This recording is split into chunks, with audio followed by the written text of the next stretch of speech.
Huo ni utalii wa ndani, ni kumbukumbu. Anakuja huko, msikilie tu, ana shida, ili hadi usimbinye, wewe mshike tu kawaida. Ukiona anajivuta mnamvuta huko. Sita kujiongeza, ukijiona anajivuta unamvuta hivi. Wewe unafikiri kuku huyu?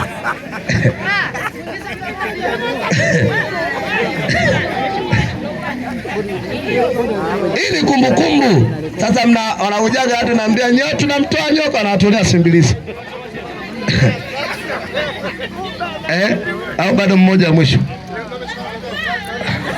Njoo na upige picha, wewe njoo. Njoo, unaogopa nini? Mbona ule nyoka anasimama bila miguu muogope? Akikugonga miezi 9 na vimba muogope. Simama hapo. Sasa unataka kunikumbatia mimi? Usiogope. Hapo unaogopa. Ukiitwa usiku hata mwanaume ana ndevu kama Osama uogopa.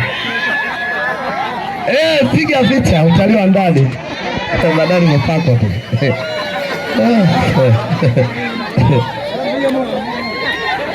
Hebu jamaa mwisho hapa. Kijambe. Huyo jamaa mwisho hapa. Huyo hapa, wa mwisho huyo. Wa mwisho.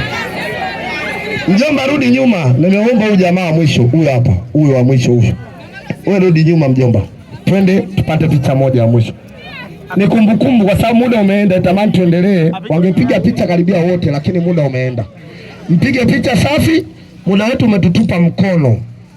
Saa 1 dakika 4 itakuwa nimeshafunga semina. Mmoja tu tumeomba mwisho. Wakati tunamalizia zoezi la nyoka, shika simu yako mkononi, andika namba zangu za simu. Nitataja namba mara 4. Shika simu yako mkononi,